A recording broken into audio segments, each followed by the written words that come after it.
आज तक अन्य 70 चैनलों के साथ न्यूज ब्रॉडकास्टर्स एसोसिएशन का सक्रिय सदस्य है। हम एनबीएसए द्वारा जारी आचार संहिता और निर्देशों का कड़ाई से पालन करते हैं। ऐसे चैनलों से सावधान रहें जो रेगुलेटेड नहीं है। एनबीए का सदस्य होना खबरों की प्रामाणिकता की गारंटी है। नमस्कार, आप देख रहे हैं आज तक। आपके साथ मैं हूं अंजना ओम कश्यप। ड्रग्स मामले में बात बढ़ती ही चली जा रही है। आपको बता दें, ड्रग्स चैट ग्रुप को लेकर बड़ा खुलासा जो आज तक के हाथ लगा है। ड्रग्स चैट ग्रुप की एडमिन कोई और नहीं, दीपिका पादुकोण खुद थी। जया साहा कौन कंपनी की, करिश्मा कौन कंपनी की, और इनके साथ जो ड्रग्स का चैट ग्रुप बना था उसकी एडमिन दीपिका पादुकोण।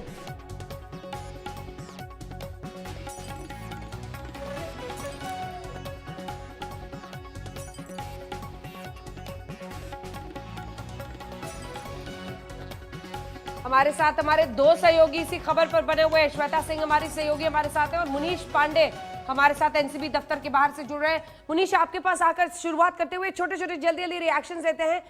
मुनीश, कितनी बड़ी मुश्किल अब ये दीपिका पादुकोण के लिए कल, क्योंकि अभी भी इस वक्त जब हम लोग ये चर्चा कर रहे हैं, करिश्मा अंदर सच उगल रही होगी, पूछताछ में स्पेसिफिक क्वेश्चंस, यहां से कैसे वो पूरा फंदा दीपिका के लिए बन सकता है?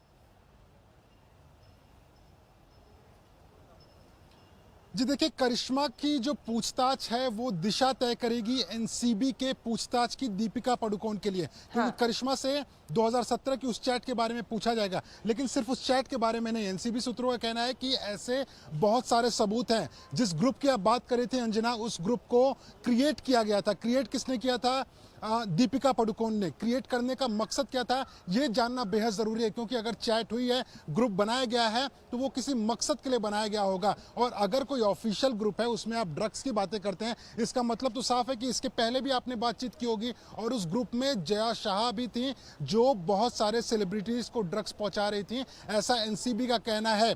तो अगर कुल मिलाकर दीपिका पादुकोण के लिए बोला जाए, तो दीपिका के लिए मुश्किल करिश्मा की इस पूछताछ के बाद में बढ़ेगी। अगर वो इस बात को कबूल कर लेते हैं कि हाँ, पहली बात तो ये चैट सही है, दूसरी हाँ, दीपिका पादुकोण ने ड्रग्स मंगवाई थी, और अगर ये बात वो कबूल कर लेती हैं, तो जब कल पूछताछ होगी तो साफ तौर पे जो करिश्मा है उनके ही स्टेटमेंट को दीपिका के सामने रखा जाएगा और पूछा जाएगा कि करिश्मा ने तो इस बात को कबूल कर लिया है कि उन्होंने आपको ड्रग्स पहुंचाया हुआ था, अब आप इसका क्या जवाब देंगे? क्या आपने ड्रग्स लिया हुआ है या फिर किसी और के लिए लिया हुआ था? और ये आगे कुआं पीछे खाई वाली हाल होगी, क्योंकि अगर इस बात को दीपिका कबूल करते हैं कि हाँ, ड्रग्स मेरे लिए था, तब भी वो फंसेंगी। अगर ये करती हैं कि किसी और के लिए था, तो वही मामला बनेगा जो कि रिया चक्रवर्ती के लिए बनेगा। और इसी वजह से दीपिका पादुकोण की बहुत क्लोज नजर रहेगी जो करिश्मा बोलेंगी, क्योंकि वो जो भी जवाब देंगी उसी को लेकर दीपिका पादुकोण आगे की रणनीति तैयार करेंगी।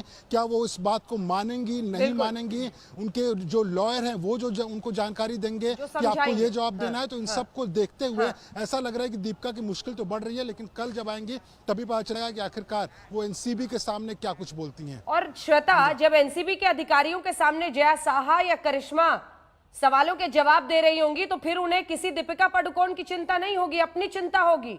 और इसीलिए वो उन्होंने बताया होगा कि देखिए, ये जो ड्रग्स का चैट ग्रुप था उसकी एडमिन ही दीपिका पादुकोण है। वो तो सब अपने आप को, यही तो होता है। जिस रकुल प्रीत और रिया की दोस्ती की बात हो रही है, जब एनसीबी के अधिकारी सवाल दागते हैं तो सब अपना अपना दामन बचाने में दूसरों को नीचे डुबाने से नहीं परहेज करेंगे।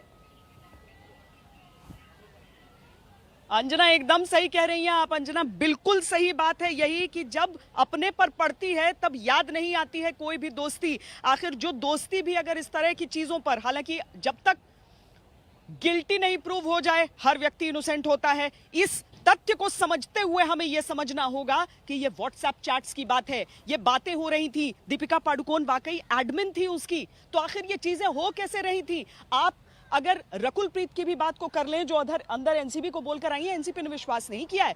एनसीबी अभी भी आगे पूछताछ कर सकती है। मुमकिन है कि आगे उनसे पूछा जाए कि अगर ऐसा था तो दूसरी चीज कैसे हुई, क्योंकि एनसीबी सिर्फ एक व्हाट्सएप चैट के आधार पर भीतर सवाल नहीं पूछ रही है। लॉ एनफोर्समेंट एजेंसी है, उसके पास सबूतों का पुलिंदा रहता है और उसके बाद सवाल जवाब होते हैं, वरना 20 सवालों की फेहरिस्त और ऐसे 4-4 घंटे, 5-5 घंटे, 8-8 घंटे, 10-10 घंटे भीतर पूछताछ होती रहती है। दीपिका पादुकोण इसीलिए इस समय चिंतित होंगी। रकुलप्रीत ने जाकर रिया का नाम लगा दिया है, कहीं करिश्मा और जाने क्या क्या। अब देखिए ये बात तो सामने आ ही चुकी है कि दीपिका पादुकोण एडमिन थी उस व्हाट्सएप ग्रुप की, तो भीतर इस समय जो चल रहा हो, भले ही सुबह के समय में चहल पहल बाहर ज्यादा और अंदर कम, लेकिन अभी जो चहल पहल है वो अंदर ज्यादा है और बाहर कम है अंजना।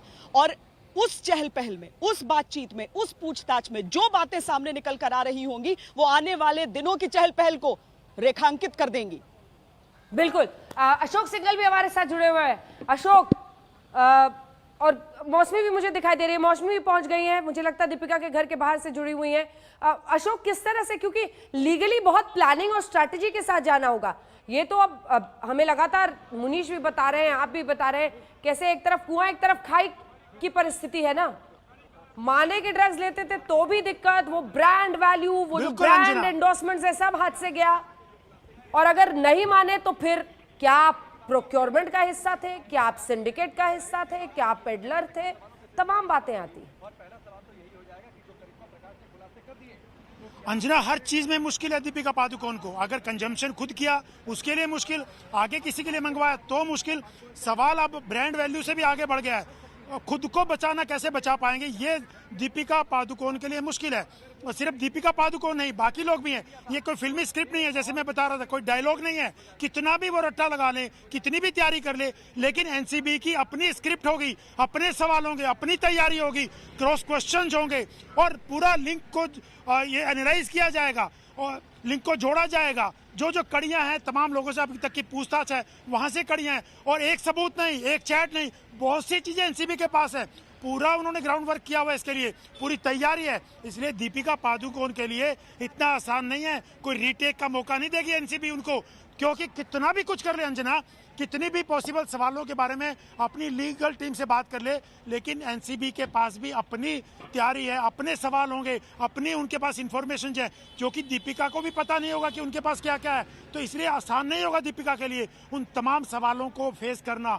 इसलिए दीपिका के लिए बचना आसान नहीं होगा, कितनी भी तैयारी कर ले, कितने बड़े वकील कर ले, क्योंकि वो चैट तो सामने आई है, वो तो एक प्रूफ है ही, और भी प्रूफ है उनके पास, एनसीबी के पास। और बिना पुख्ता जानकारी, बिना पुख्ता सबूत के एनसीबी किसी के ऊपर हाथ नहीं डाल रही है जब तक उनके पास पुख्ता सबूत नहीं है। इसलिए दीपिका पादुकोण के पास तो 2017 का चैट के अलावा एक नई जानकारी जो आज आई है कि उन्होंने एक व्हाट्सएप ग्रुप बना रखा था जिसमें जया शाह भी थी। अभी तो और भी जानकारियां आएंगी, अभी तो थोड़ी थोड़ी जानकारियां बाहर आ रही हैं छन छन करके, बड़ी जानकारियां होंगी। तो दीपिका पादुकोण के लिए बहुत मुश्किल होगा, आसान नहीं होगा इन तमाम चीज़ों से। इसीलिए दीपिका पादुकोण, जब मैं गोवा में था तो जानकारी यही थी, जैसे ही संबंध की जानकारी मिली अंजना बहुत परेशान हो गई थी।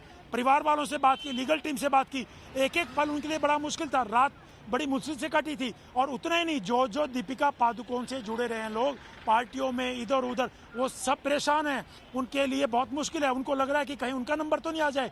तो ये आसान नहीं होगा एनसीबी के सामने अंजना, कितना भी हो। आज की रात बहुत मुश्किल से कटने वाली है उनके लिए। ये इस सोच रही होंगी क्या पूछा जा सकता है, कैसे बचें, कैसे क्या डिफेंस है वो उस चैट के लिए, व्हाट्सएप ग्रुप के लिए, बहुत चीज़ें होगी। और करिश्मा से क्या क्या निकल के आता है, सबसे बड़ा सवाल ये भी होगा करिश्मा क्या बताने वाली है, और इसके अलावा दीपिका पादुकोण क्या बताएगी। फिर दोनों को बिठाया जाएगा। और आगे जया शाह भी अब तो इन्वॉल्व हो गई है उनके व्हाट्सएप ग्रुप में, जो व्हाट्सएप ग्रुप आया उसमें जया शाह भी थी, तो हो सकता है जया शाह को भी बुलाया जाए साथ में, उनके सामने भी बातचीत हो, आमने सामने बिठाया जाए तीनों के। ये तमाम पॉसिबिलिटीज हैं। तो इसलिए आसान नहीं है दीपिका पादुकोण के लिए, आगे की राह बहुत मुश्किल होने वाली है उनके लिए ही नहीं, उनके साथ जो जो लोग जुड़े रहे हैं, जिन जिन के लिंक निकलेंगे। एनसीबी के पास बहुत सारी जानकारियां, और इन जानकारियों के साथ दीपिका पादुकोण से पूछताछ के बाद करिश्मा प्रकाश के साथ जया शाह, इन तमाम लोगों के लिंक जोड़ने के बाद फिर आगे बढ़ेगी एनसीबी। ये सिलसिला लंबा चलने वाला है, थमने वाला नहीं अंजना। हाँ। इसलिए हड़कंप बचा हुआ है बॉलीवुड के अंदर। तो ये चीजें इतनी आसान नहीं होगी, दिख रही हैं,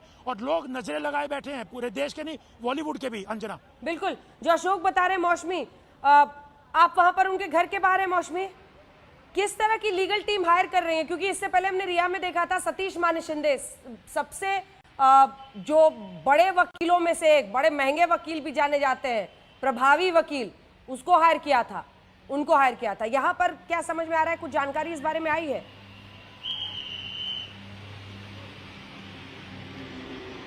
जी अंजना, देखिए ये बात तो सच है कि दीपिका पादुकोण लगभग 2-3 लीगल फर्म से कांटेक्ट में है, पर अभी कौन से वकील उनकी पैरवी करेंगे ये बात अभी सामने नहीं आई है। जाहिर तौर पे जो इस पूरे मसले पर विशेषज्ञ होंगे, जो बेस्ट लीगल टीम होगी, उसी को दीपिका पादुकोण हायर करेंगी। पर कोई एक फर्म नहीं है, 2-3 फर्म से लगातार रायशुमारी चल रही है। मगर अंजना, अगर आप देखिए, दीपिका का नाम का सितारा चमका और उसके बाद दीपिका की नाम और शोहरत बुलंदियों पर थी। लगातार अगर तमाम बॉलीवुड की एक्ट्रेसेस को आप गिनाएं तो दीपिका पादुकोण का नाम जो है सबसे आगे आता है। फिल्म बॉलीवुड जगत की सबसे हाईएस्ट पेड एक्ट्रेसेस में है। कई अवार्ड जीते हैं, फिल्म फेयर अवार्ड्स में तो 3 बार उन्होंने एक हैट्रिक मारी है। तो सबसे बड़ी बात यह है कि क्या दीपिका पादुकोण इस पूरे मकड़ जाल में, जो ड्रग्स का जाल है, उसको पार पाएंगी।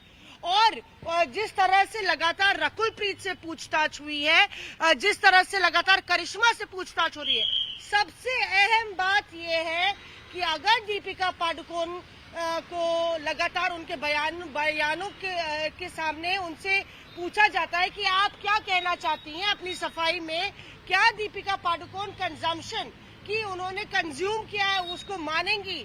पहले तो जायज सी बात है कि वो अपने बचाव में तमाम दलीलें देंगी, पर क्या उसको मानेंगी? और अगर मानती हैं तो क्या वो उसकी खरीद फरोख्त की बात मानेंगी? क्योंकि सिर्फ कंजम्पशन में धारा 27 के तहत एनडीपीएस एक्ट में उनको प्रोसिक्यूशन मिल सकता है, प्रोसिक्यूशन हो सकता है और उसके बाद रिहैब में डाला जा सकता है। तो देखना होगा कि क्या वो प्रोसिक्यूशन के लिए तैयार होती है, सजा लेने के लिए तैयार होती है या रिहैब में डालती है।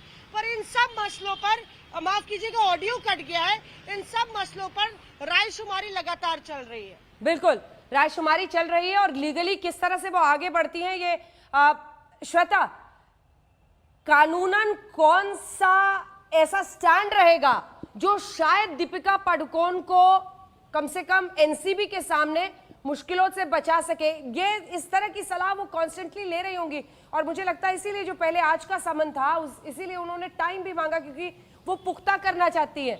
लेकिन एक बार एनसीबी के अधिकारी सामने बैठते हैं तब फिर वो पुरानी बातें और लीगल एडवाइस मुझे लगता है सब धरी की धरी रह जाती हैं।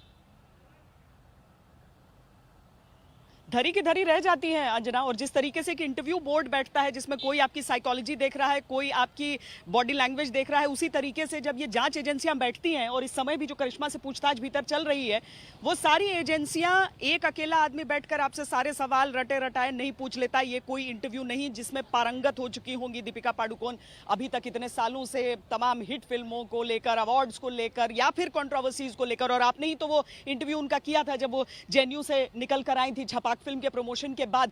पर एक इंटरव्यू से पहले किया था, यहां पर सबूत आपके उनके जेएनयू जाने से पहले का वो इंटरव्यू था। अच्छा, उसके पहले किया था, उसके बाद वो जेएनयू चली गई थी उस प्रमोशन के लिए, जिसे बाद में उन्होंने बहुत ज्यादा रिग्रेट किया होगा क्योंकि उनकी फिल्म की उल्टी एंटी पब्लिसिटी एक तरह से हो गई थी। लेकिन ये फिल्मों की बात है, ये उनकी विचारधारा की बात है। वो चाहे लेफ्ट की बात करने, चाहे वो स्टूडेंट्स प्रोटेस्ट की बात करने, चाहे ये विचारधारा की बात है, इसमें देश को कोई एतराज नहीं हो सकता है। लेकिन जो किया गया है, अगर सचमुच में किया गया है, वो एडमिन उस व्हाट्सएप ग्रुप की, उस पे अगर ड्रग्स की बात हो रही है, उस कोको पार्टी की बात हो रही है, तो इस बात की इजाजत हिंदुस्तान नहीं दे सकता, देश नहीं दे सकता। वो बॉलीवुड जो इतने सालों से नैरेटिव सेट किया करता है कि किस व्यक्ति को हम किस नजरिए से देखें। पुलिस विभाग अगर है तो उसके साथ लोगों के मन में डर आ जाता है कि अरे यहां पर करप्शन होगा। नेता अगर है, डर आ जाता है कि करप्शन होगा। अगर ऐसे बॉलीवुड की जांच होती है और उस पे कहा जाता है, संजय राउत ने भी ये बयान दे दिया, ये कहा कि श्वेता, ये बॉलीवुड को एक सेकंड आपको रोक रही हूं, मैं लौट रही हूं आपके पास। बड़ी खबर इस वक्त आ रही है कंगना रनौत के मामले में, जो बॉम्बे हाई कोर्ट में सुनवाई चल रही थी, उसमें ये जानकारी आ रही है, तोड़फोड़ केस जो बीएमसी ने उनके दफ्तर पर तोड़फोड़ की थी, गलत नियत से कंगना के खिलाफ बीएमसी की कार्रवाई। सौरभ अख्तानिया हमारे साथ इसी खबर पर जुड़ रहे हैं। सौरभ, क्या बॉम्बे हाई कोर्ट ने साफ शब्दों में सीधा ये कहा है कि गलत नियत से बीएमसी ने ये कार्रवाई की?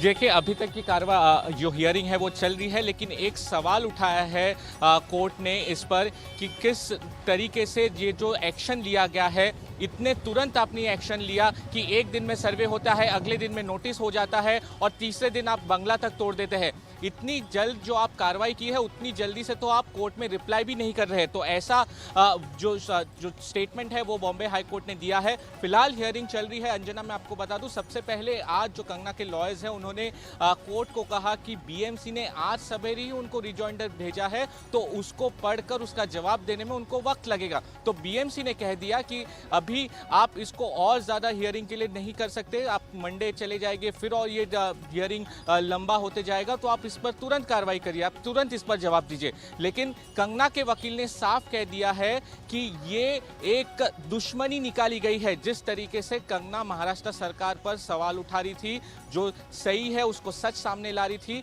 उसके लिए महाराष्ट्र सरकार ने बीएमसी थ्रू इसका बदला निकाला है। तो इस तरीके की जो दलील है कंगना के लॉयर्स ने दी है, उनका यह भी कहना है कि ये जो बंगला है वो काफी पुराना है और मुंबई में जिस तरीके से बरसात होती है तो उस घर को थोड़ी बहुत रिनोवेशन की जरूरत थी, इसलिए जितनी भी एजेंसीज है उन सब से प्रॉपर परमिशन ली गई थी और सबको इस बात की पता थी। लेकिन अचानक से टाइमिंग आप देखिए, जब भी ये टाइमिंग आप जिस पर सवाल खड़े कर रहे हैं कंगना के लॉयर की, जब कंगना मुंबई आने वाली थी वो महाराष्ट्र सरकार पर सवाल उठा रही थी और तभी इस वक्त अचानक से बीएमसी इसके अंदर एक्शन में आती है। वो एक तरीके से जो है वहां पर जाके एक तो पहले सर्वे करती है। सर्वे कौन करता है? 4 से 5 लोग आते हैं। अब वो कौन थे? कोर्ट ने यह भी पूछा है कि सर्वे जब वो 5 लोग गए थे तो वो कौन थे, तो जिसका जवाब बीएमसी अभी तक नहीं दे पाई है। लेकिन उन्होंने कहा कि सर्वे एक बार होता है, अगले दिन नोटिस चिपका जाता है और 24 घंटे के भीतर जब उनको रिप्लाई करने का भी मौका नहीं मिलता और पूरा का पूरा बंगला अंदर से तोड़ दिया जाता है। तो फिलहाल अभी अंजना, इस पूरे मामले में अभी भी हियरिंग चल रही है। आगे की अपडेट हम आपको लगातार देते रहेंगे। बिल्कुल बड़ी खबर हमारे सहयोगी सौरभ वक्तानिया बताते हुए, जिसमें बॉम्बे हाईकोर्ट ने यह सवाल रखा है और सीधे सीधे कहा है कि गलत नियत से क्या बीएमसी ने इतनी जल्दबाजी में काम किया और ये तोड़फोड़ की। कंगना रनौत के दफ्तर पर एक ब्रेक के लिए हम रुक रहे हैं। तमाम हमारे सहयोगी मुंबई से हमारे साथ बने हुए हैं, जिनसे लगातार ड्रग्स मामले में ये जो एक्शन का दिन चल रहा है, दौर कह लीजिए, क्योंकि कल तो दीपिका पादुकोण से भी पूछताछ होनी है, इस पर कवरेज जारी है। देखते रहिए आज तक। नमस्कार, मैं हूं अंजना ओम कश्यप। हमें उम्मीद है ये वीडियो आपको पसंद आया होगा। लेटेस्ट खबरों के लिए यूं ही देखते रहिए आज तक और इस वीडियो के पसंद आने पर लाइक, शेयर एंड सब्सक्राइब करना ना भूलें।